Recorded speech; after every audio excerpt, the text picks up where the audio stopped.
Biggest thing that always troubled me was my imagination. You know, I grew up poor, but I was always imagining stuff. You know, my mama once a month would buy a travel magazine that my father used to be so pissed off. She said, Slick, we ain't got no money to take this boy nowhere. But if he can look in these magazines, maybe one day it'll cause him to want to travel. My mama had enough sense to plant that seed in me. When they was living, they told me one time, they was sitting up watching TV. My daddy looked at my mama and said, can you believe that this little boy we had on TV? I used to send my daddy $5,000 a week. When I got into Kings of Comedy, my father was still living. I showed my daddy one time how much money I made. He said, boy, it take me 4 years to make this kind of money. I always wanted God to just lift me up so before my mom and them left this world, I could give them something. I bought them everything, man, houses, cars, tried. I'm 62 years old. I'm still hoping that they in heaven watching me and they see me turn into something. It was in my imagination to take care of them. Everything that's in your imagination, God gonna make it come true for you. God make dreams come true. He take poor kids and put them all over TV. If God can do that for me, explain to me how he can't do it for you. Don't ever give up and keep believing, because God is real. Don't you listen to nobody telling you God ain't real. God is more real than anybody I know. If it wasn't for God, I wouldn't even be here today. All faith is, really, the substance of it is just what you hope for. It's just real hard hoping. You remember when you was little and you said, I hope I get a bike for Christmas? And you went out there one year and the bike was under the tree? At one point in time, the older you get, this got to start clicking in. That if you hope hard enough, one day you ought to get smart and turn all that hoping into belief. Face it, belief in things that you cannot see. When you ain't see no way you was going to get that bike, he got you one, didn't he? That's because God was turning your hopes into faith. Faith is the substance of things hoped for. They asked Muhammad Ali, how did you know you could dominate boxing? He said, I got here when I was running 5 o'clock in the morning. I visualized myself speaking, celebrating my wins, and I got here long before I danced under the lights. And I held that vision, and I took action. Remember I told you that imagination is everything? Now let me tell you the problem with your imagination. You tell it to the wrong people. See, you gotta be careful when you share your imagination with small-minded people. We all have pictures that we see in our mind. God created us as visual beings. Sometimes we're not even thinking about it, and a negative imagination will come. We'll see our business going down, us losing our health. There's no truth to it. But if you let that play, you'll go through the day worried. Dwelling on these negative images will cause you to live in fear. It's all an imagination. It's just something you're seeing in your mind. It's one thing to have something to deal with that's actually happening. But too often, we're letting these wrong imaginations of what might happen, what might fall apart, to steal our joy. The good news is you control your imagination. Just because that negative image comes doesn't mean you have to tune in. The scripture tells us to cast down these wrong imaginations. When my mother was fighting terminal cancer, in the middle of the night, she would see herself being buried in a new pink dress that she had never worn. She wasn't thinking about it. She was trying to stay in faith. But these negative imaginations will come, especially when we're in difficult times. If my mother would have pulled up a chair and watched that movie night after night of her being buried in that pink dress, she would have become depressed, defeated, and might not be here today. Don't take the bait. That is not predicting your future. That is a wrong imagination that you need to cast down. Quit losing sleep over something that's just in your mind. Don't fall into that trap. Guard your mind. I talked to a man that was very concerned about his health. All through his 30s and 40s, he was so stressed and so fearful. He saw himself going downhill. When he made it to his 47th birthday, he was so happy. He made it past his father's. He was still strong and healthy. Thoughts said, don't get too happy. Those images kept coming. Him going downhill, him losing his health. But he made it past 51. He was 93 years old. Looked like he was 70. Strong, healthy, joyful. He said, Joel, if I had it to do over again, I wouldn't have lived all those years worried, afraid that my health wasn't going to last. Are you going to look back years from now and have to say, if I could do it over again, I wouldn't spend all that time discouraged over what I thought was going to happen? Some of the things the enemy is showing you, it looks very real, but it's all made up. It is not going to happen. Quit believing those lies. Instead of watching that picture of you struggling, business going down, cast down that imagination. Start seeing yourself prosperous, coming out of debt, having an abundance so you can be a blessing to others. Use your imagination for the right purposes to see what God says about you. Start seeing yourself strong, living a full, blessed life. Or maybe you've gone through a disappointment. Life hasn't turned out the way you had planned. Those images will come up. But God says He will give you beauty for those ashes. That He will take what was meant for your harm and use it for advantage. See, the enemy will show you the ashes. What he won't show you is the beauty that's coming. He'll show you that it's all downhill from here. What he won't show you is the double that's coming. Now do your part. Protect your imagination. When those images come that show you going downhill, they are not from God and they are not a reality. The mistake many people make is they only watch one channel. You need to get cable in your mind. When I'm watching something I don't like, I don't sit there and endure it. I simply change the channel. I'm smart enough to say, no thanks, I'm not watching that channel. I don't watch the things are going downhill channel. I stay on the victory channel, the more than enough channel, the overcoming channel. In your mind, quit watching things that are depressing you, causing you to live in fear, not pursue your dreams. You control what plays in your mind. There was a young lady that came down for prayer. She and her husband wanted to have a baby, and she'd gone through all the fertility treatments. She said, Joel, I've been worried since I was in my early teens that I wouldn't be able to have a baby. Other family members have struggled with infertility. I always knew this was going to happen to me. Many times, the enemy doesn't have to put negative images in our mind. We're creating them with our own thoughts. Cast down that imagination. She switched off that station of all of her relatives, disappointed. She started seeing her and her husband playing with this baby. 3 years later, she came back with a beautiful baby girl. Medically speaking, she wasn't supposed to have a child, but God has the final say.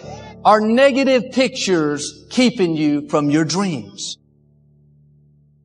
The scripture tells us in Timothy to have a disciplined mind. Your mind will naturally gravitate toward the negative. Don't be surprised if in your imagination you start seeing the creditors coming. You see the doors closing. If you're not disciplined, you'll go around worried, stressed out. Change the channel. You can create new pictures in your mind. Be disciplined in your thought life. When you're watching negative imaginations, that's taking your strength, making you weaker. If you'll use your imagination the right way, it will help you stay hopeful and to believe that God can turn it around. Einstein's most famous quote, one of his most famous observations, he said, imagination is more important than knowledge. Knowledge is limited. Imagination encircles the world. Imagination is everything. It's a preview to life's coming attractions. Everything you've ever imagined is real. The imagination is always manufacturing scenarios, both good and bad, and the ego tries to keep you trapped in the multiplex of the mind. Our eyes are not viewers. They are also projectors that are running a second story over the picture that we see in front of us all the time. Fantasy is not nothing. It is, of course, not a tangible object, but it is a fact nevertheless. I can't shake the dream, but I don't have the details for the dream. I don't quite know how to make the dream happen, and it's quite lonely on the journey to get to the dream. So the cost of the dream seems really high, but the dream won't go away. I'm shaking again about the dream. You need somebody that can rally people around an idea, that's pushing themselves and other people to get better, that has just an unyielding sense of what the art form can become. And you place into your imagination fearlessly the I ams which you would like to create for yourself. The world in which we live is a world of imagination. In fact, life itself is an activity of imagining. Everything that's in your imagination, God gonna make it come true for you. You just got to believe that. God make dreams come true.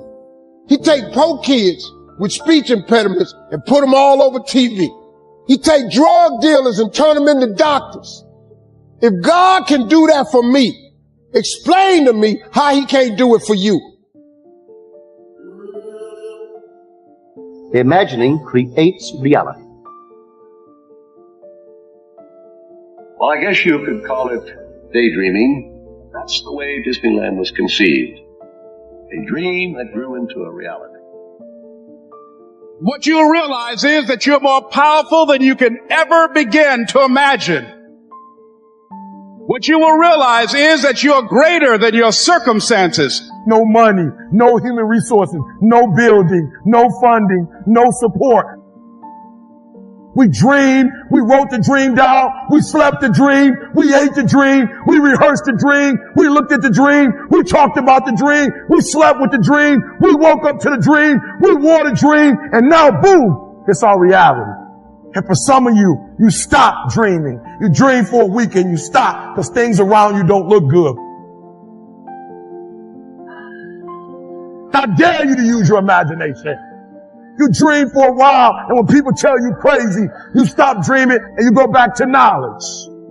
And I dare you to use your imagination. I dare you when you're broke to use your imagination. I dare you when you're rich to use your imagination. I dare you under every single circumstance. Keep dreaming. Keep looking at your dream. Keep focusing on your dream. Keep going after the dream because that's what true success is. And ask yourself, what's my dream? What's my dream? Logic will get you from A to B, but imagination will take you everywhere.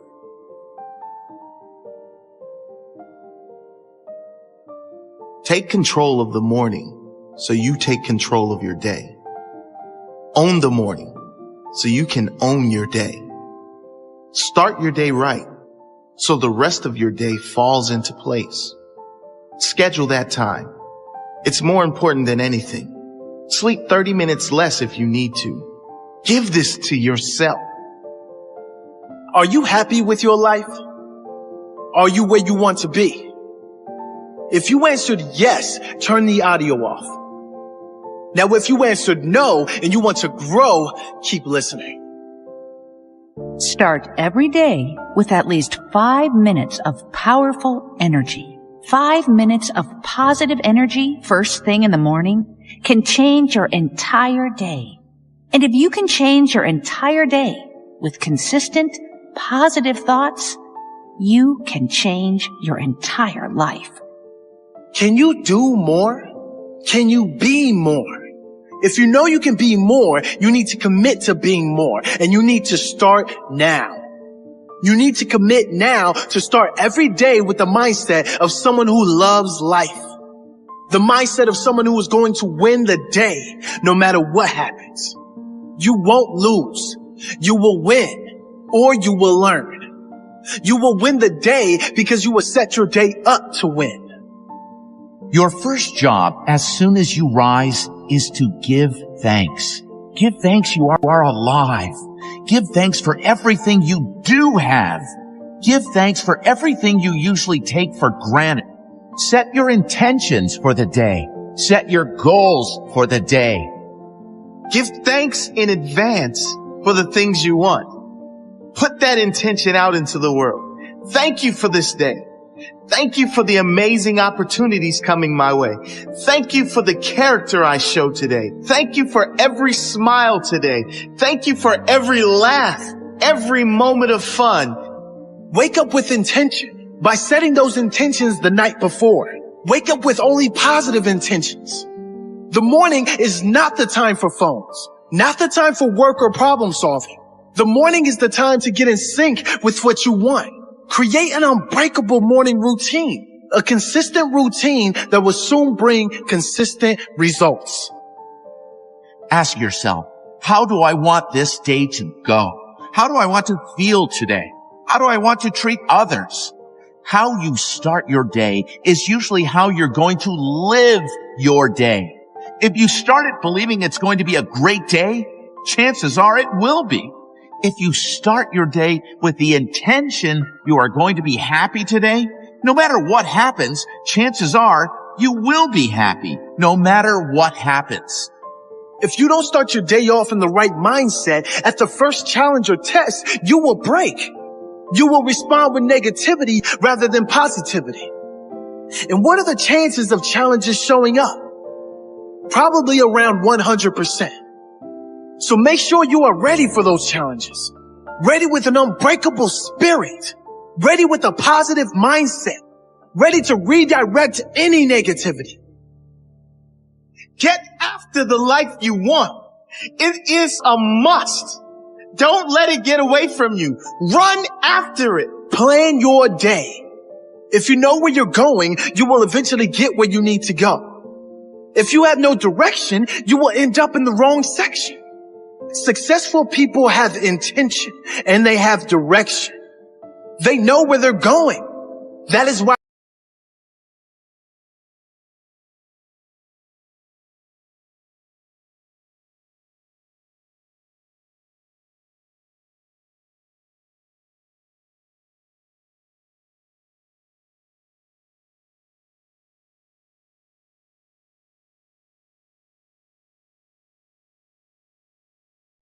Hello guys, today our script is imagination is everything. Imagination is the spark of that ignited creativity, the key that unlocks the door to endless possibilities. It's the force that drives inventions, the walls sparing from which art, science and progress flow. In the classroom, it's the teacher using students to think beyond the obvious or to dream big and explore new ideas. In the workshop, it's me. It's the inventor inventing a world where problems are solved and lives are improved by bold inventions. In the studio, it's the art of transforming a bank of convention into a masterpiece, expressing emotions and ideas that transcend the world. In the laboratory, the scientists passing the abundance of knowledge, driven by constantly a force of the power of imagination. In the water room, it's storyville waving tapes that transport us to distant lands, speaking empty for an understanding. Imagination knows no boundaries to the transport is currently and background is the common thread for content as all. So let your imagination soar, dare to dream the possible, because it's realm of possibilities.